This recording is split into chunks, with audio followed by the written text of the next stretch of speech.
এবছরে বাঘমামার আনারস বাগানটি বেশ সুন্দর হয়েছে।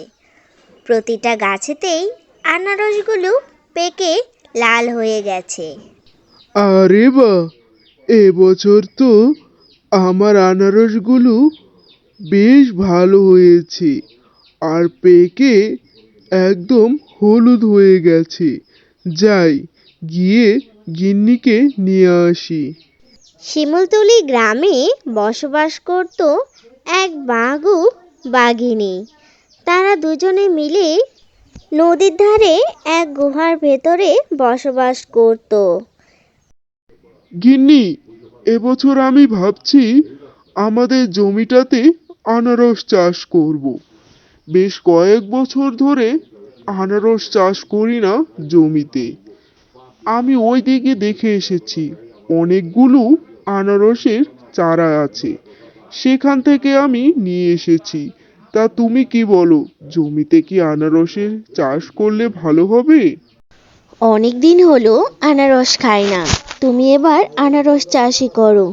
আমি আমার মন ভরে আনারস খাবো।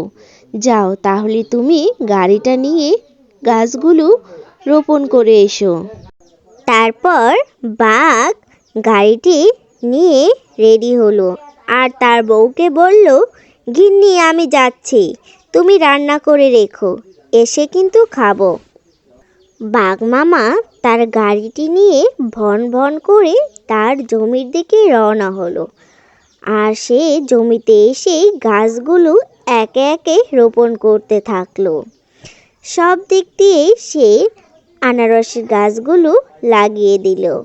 আর লাগানোর শেষে তার বড্ড খিদে লাগলো, তাই সে তার বাড়ির দিকে চলে এলো। বাড়িতে এসেই দেখলো গিন্নি তার জন্য অপেক্ষা করছে। কি গো, এত তাড়াতাড়ি চলে এলে? গাছগুলো কি সবগুলো লাগিয়েছো, নাকি তোমার খিদে লেগেছে তাই চলে এসেছো? না না গিন্নি, সব আনারস চারাই লাগিয়ে এসেছি।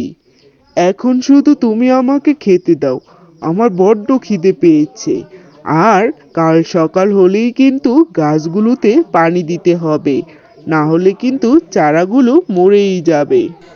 সকাল হলেই বাঘ মামার গিন্নি পানি নিয়ে হাজির হয়ে যায়, কারণ তার আনারস খেতে যে পানি দিতে হবে। আর বাঘ মামাকে ডাকতে থাকে, কি গো, কোথায় গেলে? এখনো আসছো না কেন? জমিতে তো পানি দিতে হবে, চলো। তারপর তারা দুজনে মিলে তাদের আনারস খেতে পানি দিতে আসে। আর বাঘ বলে, গিন্নি দেখেছো, এবারের আনারসগুলোর গাছগুলো কিন্তু বেশ সুন্দর হয়েছে। আর সেই বনেই ছিল দুষ্টু এক মিসকে শিয়াল, যে কিনা সবার সবকিছুই চুরি করে নিয়ে যেত।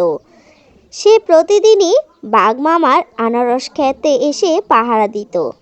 আর যখনই আনারসগুলো বড় হয়ে গেল, তখনই চোখ পড়ল দুষ্টু মিসকে শিয়ালের।